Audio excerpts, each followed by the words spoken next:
Welcome. In this video, you'll learn how to sell your very first digital or information product, even if you have a small audience of just 500 to 1,000 people. I'll talk about how I sold my very first information product and made over $100,000 with my first launch when I had just an email list of around 4,000 people. We'll talk about how to make your first $10,000 or more, even if you just have 500 people on your email list, 1,000 people, or maybe even less than that. So let's get into it. This is for the founders, publishers, creators who want to sell some type of digital information or coaching product, something that's in that category. If you're new here, my name is Matt. I have built my newsletter to over 50,000 subscribers, built a multi-million-dollar business from that newsletter, and I've helped clients add over 10 million newsletter subscribers and over $100 million in sales collectively. I worked with some of the biggest names in the media and creator space. And on this channel, we talk about how to build media businesses, how to build newsletters, audiences, how to monetize those audiences with things like sponsorships, media products, information products, and a lot more. So the first thing that I hear from founders who I help with this is something like this. They say, my audience is too small. I need more subscribers first. And I know that you only need 1,000 subscribers from quality organic sources to launch your first product. Making meaningful money with a small audience is very achievable, assuming that you have an email audience. So you do need to build a newsletter and build an email list to sell. If you have 500 social followers, that doesn't really mean anything. But if you're able to build up an audience from organic sources and get 500, 1,000 people or more to join your newsletter, to join your email list through downloading a lead magnet, you have an audience that you can make money from. And so if you're curious about growing your email list, I'm not going to talk about that in this video. I have a bunch of other newsletters on that topic you can see around this channel. Okay. Imagine if you have 1,000 email subscribers, 5% convert to a $100 product. That's $5K in sales.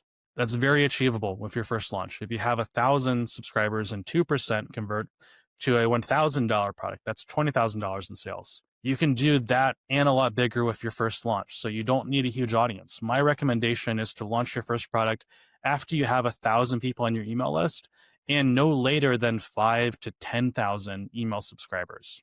But there's one caveat, and that's that not all newsletter subscribers are created equal. So if you're someone who's spent a bunch on ads or kind of, did co-registration or something like that, and you've built up an email list of 1,000, 5,000, 10,000 people, and 90% of those are from paid sources, you might struggle to launch a product because organic subscribers are going to convert at a 5 to 10x higher rate or more than subscribers from paid sources. And so I recommend that you focus on using platforms like LinkedIn, Instagram, and YouTube to grow your list. If you have 1,000 plus subscribers from those sources, you can make a lot of money with your first launch. Now, after that, the most common question that I get is I don't know what product to create or to sell. Here's my answer. How many phone calls have you done with people in your audience on your email list?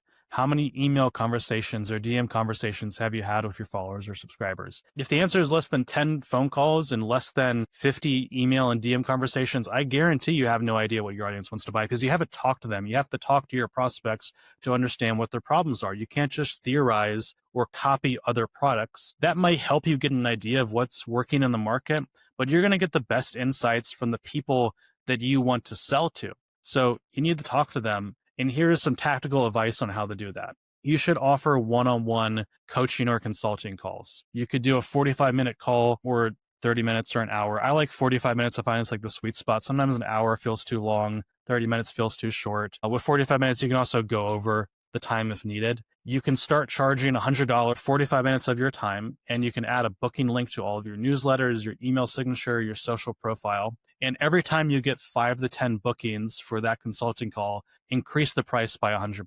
Record those calls with an AI note taker, or so AI can transcribe the notes for you, and you can look back at those later.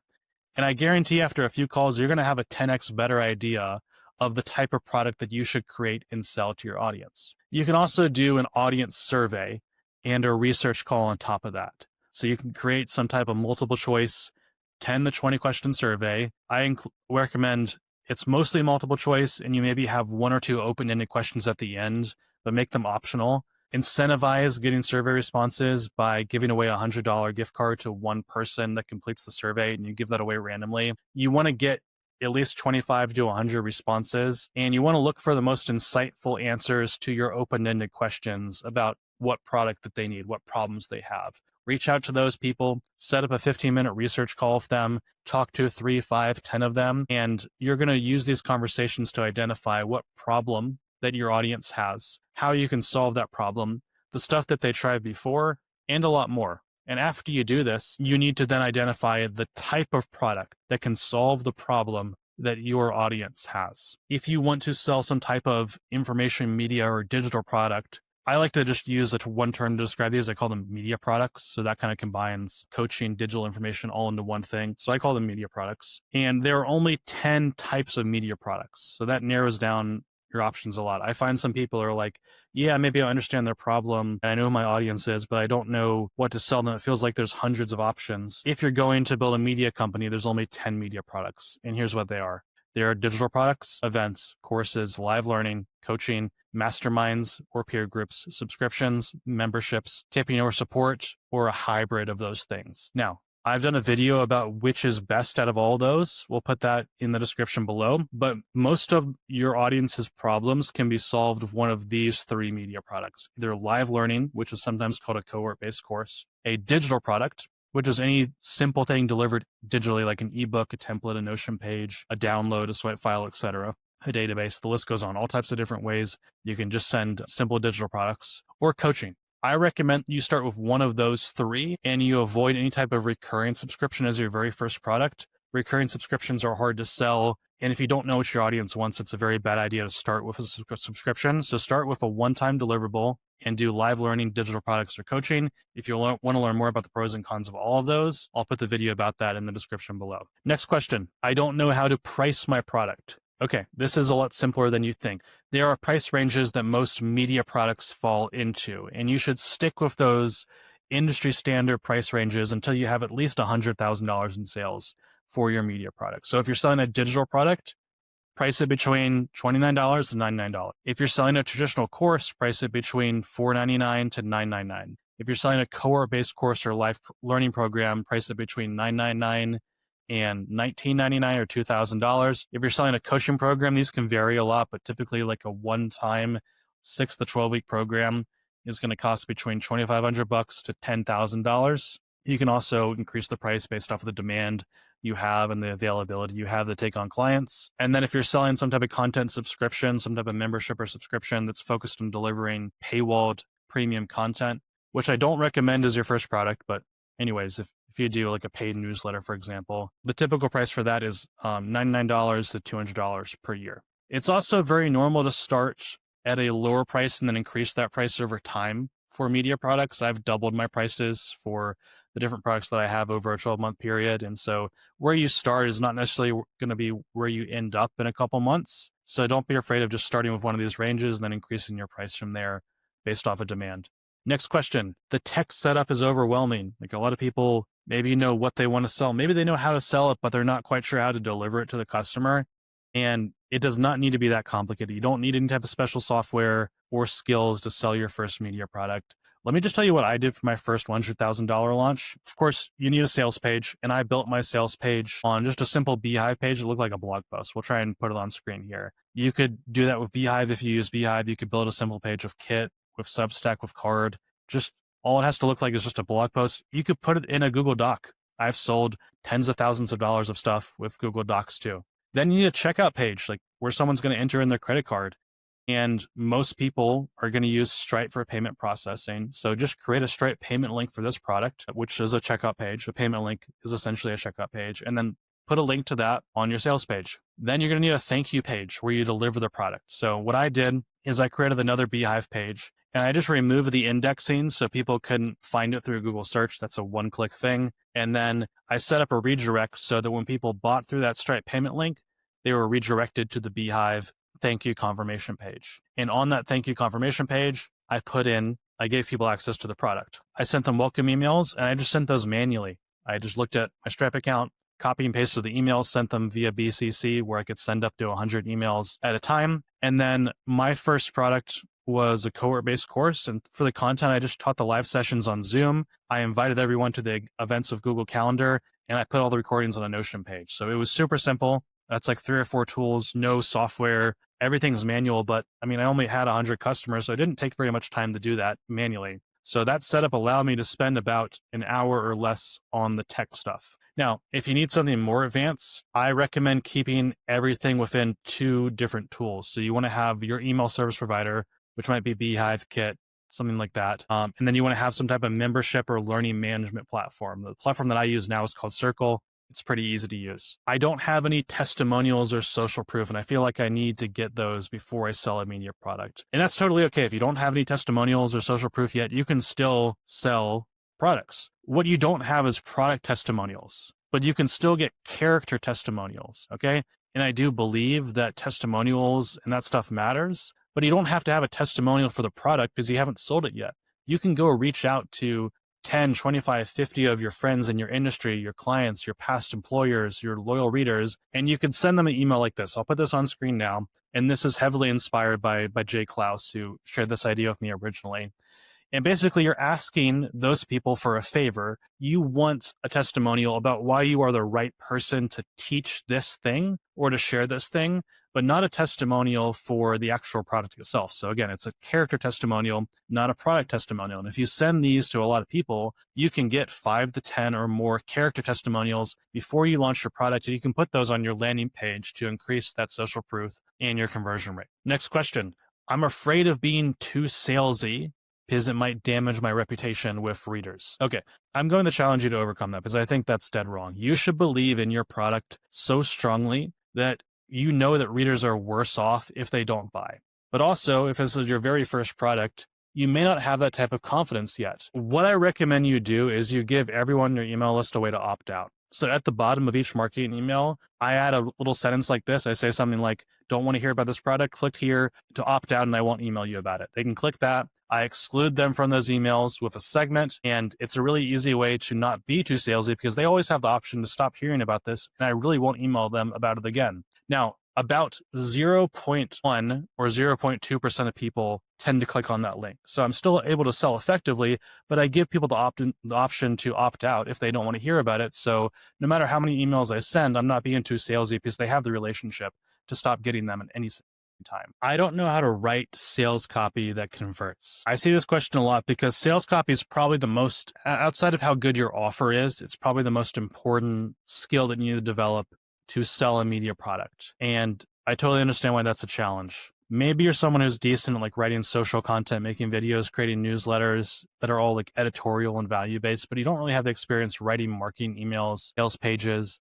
and stuff like that actually sells. And my advice is simple. If you want to sell a lot of media products, you just got to learn this skill. And it doesn't cost a lot of money to learn this skill. You can read the best copywriting books. I love Breakthrough Advertising, 16-word sales letter, the boron letters, great leads, expert secrets. You can swipe. You can create an email address exclusively for signing up for other newsletters and promotional emails, and you can learn from the emails that you get. I do this every single week. And then you can practice. The best way to get better is just by selling a product. So create a sales page, send marketing emails to your list, and then improve based off of what you learn. And so if you're not quite sure how to write sales copy, that's all the more reason to actually go out and start selling an offer, because by selling, you're going to learn faster. Another question that I get is that I don't know how or how often I should promote my product. You know, how many emails should I send per week or per month? When should I have sales? Stuff like that. Here's my answer. You should not be trying to sell a media product 24/7. What I recommend is you do 7 to 14 day promotional campaigns where you promote heavily. And outside of those campaigns, you don't promote that product at all. Maybe you have a brief call to action at the bottom of your newsletter. Obviously, you have like a link on your website so people can easily discover the product if they want it, but you're not doing heavy marketing. You're focused on adding value. And then once a month or every other month, you do these heavy 7 to 14 day promotional campaigns where you sell a ton. Here's an example of what one of those 7-day campaigns could look like. So on day 1, you could send a marketing email to announce a special offer. Day 2, send another marketing email reminding people about that offer, because not everybody's going to see your first email. Day 3 through 4, no emails. Day 5, that's when you send your newsletter and you'll have a call to action for the offer at the top and bottom. Day 6, send your third marketing email. And then day 7, which is the final day, the deadline to get that special offer, that sale, that discount, whatever it might be, you're going to send one marketing email in the morning and one marketing email in the afternoon. If you do that and you have a good offer and obviously a product and all the fundamental things, you're going to sell a ton. And then after you do that, Don't send any more marketing emails for another 30 days. And then next month, do a similar campaign, maybe over a 3-day period, 5-day period, etc. Next question. I'm not seen as an expert or an authority yet. You do not need to be an expert to sell a media product. You just need to know more than the person you're helping and have some measurable credibility to back that up. So imagine this. I like to use this example. Let's say you're hiring a coach to help you get better at golf. Right now, your skill level is like a 1 to a 3 out of 10. So we're going to say a complete noob is a 1 and someone like a Tiger Woods is a 10. Would you only hire Tiger Woods to coach you? No, of course you wouldn't. You'd be happy with a coach that's maybe a 4 or 5 out of 10, someone who's basically 2 to 3 steps ahead of you. See, you're going to have an advantage if you are not the world's most foremost expert yet, because you remember the struggles. You know that experts forget what it's like to be a beginner. You know the pain points, the confusion, the aha moments that people have when they're just starting. Your language resonates because you speak the language of someone who is just in that position. You don't have assumptions about what they should know. And then your wins feel achievable. You're someone who's just 2 or 3 steps ahead of the people you're teaching. You can relate to them. You can help them. Your success is achievable, not intimidating. So you don't need to be an expert to start. You just need to have accomplished something that others aspire to do too, even if that's small. So I encourage you to document your accomplishments and then ask for character testimonials like we did before, so you have proof to back up your credibility. So if you've documented your accomplishments and you have proof from other people in your industry who are reputable, you are enough of an expert to sell media products. And over time of publishing content and selling products and helping people, you will continue to become more and more of an expert. You're not going to be an expert overnight, but you can start somewhere and then you can grow rapidly over time. Next question. If I launch my very first product, what should I expect? Like, is it even worth the investment? Am I going to make money or not? How much? Here's what I would expect for your very first launch for your very first media product. If you do $1,000 to $10,000 in sales, that's a win. And that is a predictor of much bigger sales and success in the future. Yet, some people have done 100K in sales with their first product. I was able to do that. Many of my clients have. What I would look at is your conversion rate from a free subscriber in your email list to a paid subscriber. And that's the indicator that I like to look at. It's not necessarily just about the dollars. So let's say you have a product that's $1,000 to $2,000. If 0.5% of your list converts to a buyer, I would categorize that as not great or bad. We'll put this on screen too. If 1% converts to a buyer, that's good. If 2% converts, that's great. That's really, really great. If 3% or more, that's incredible world-class conversion rate at that price range. And so no matter how much money you make, look at the conversion rate from all your free subscribers to all your customers, see what it is, and judge your results based off of conversion rate, not just the money in the bank. If you have a lower price product, let's say $50 to $200, I would say less than 2% conversion rate's not good or bad. 3% conversion rate's good. 4% is great. 5% or more is incredible, world-class. So pay attention to that, not just the revenue. Another question I get is, what if people ask for refunds? And that's okay. I think this can scare a lot of people. Hey, what if 100 people buy and 90 people ask for refunds? It's not going to happen, I promise you. But you still need to have a clear refund policy to remove any uncertainty for you and for your customers. I recommend you keep this simple and generous for your first product. Here's exactly what I would do. I would have a 100% money back guarantee. And I would say clearly on your sales page, if you're unsatisfied with the product for any reason, email me within 30 days of your purchase, and I will refund 100% of your investment. So it's maxed out at 30 days. It's very generous. Over time, you could add in a 10% refund fee, and this is what I do now. So I have a refund policy. You can request it anytime within 30 days. There's no requirements to get it, but I have that 10% refund fee to protect my intellectual property and to keep my programs limited, because a lot of people, after you've already sold hundreds of units, they'll buy your stuff just to download it and steal it.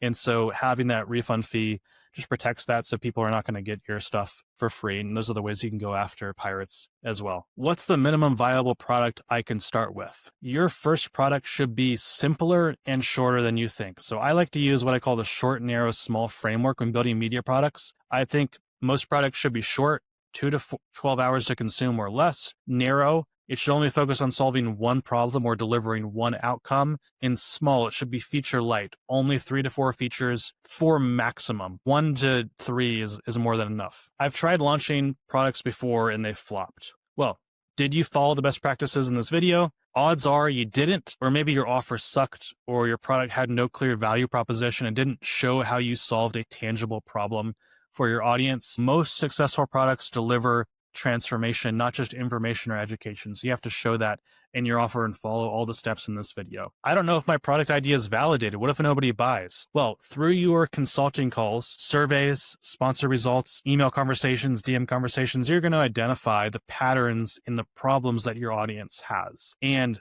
as soon as you know the number one problem that your audience has and the type of product that you're going to create that can solve that problem, you need to start selling, not building right away. Don't waste weeks or months trying to create a product that people may not buy. I see a lot of people spend 3 months, 6 months on a course or something. They launch it. No one wants it. You have to do a pre-sale.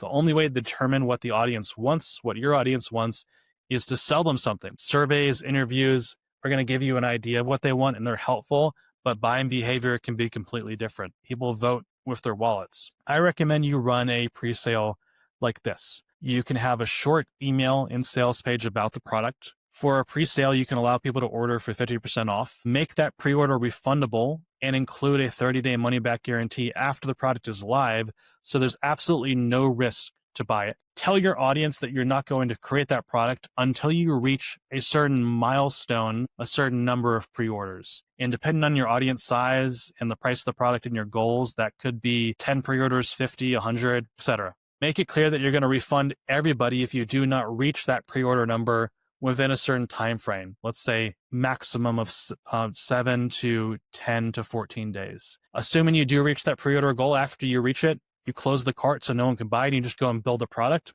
You deliver that product to your pre-order customers, you collect feedback, you collect testimonials from them, and then later on you launch it at the full price point to everyone as a product that they can access instantly. Now, if you have more questions about how to launch your first media product, let me know in the comments below, and I try to answer them on future videos. And click the link in the description to get our masterclass on how to sell information, media, and digital products from scratch. It's based on my experience generating over $100 million in sales for products like courses, coaching programs, memberships, events, and a whole lot more. I've done over $2 million in media product sales for my business. It's going to be a lot more in the near future, and over $100 million in sales for our clients collectively. So click the link below. If you like this, like the video, subscribe. I'll see you in the next one.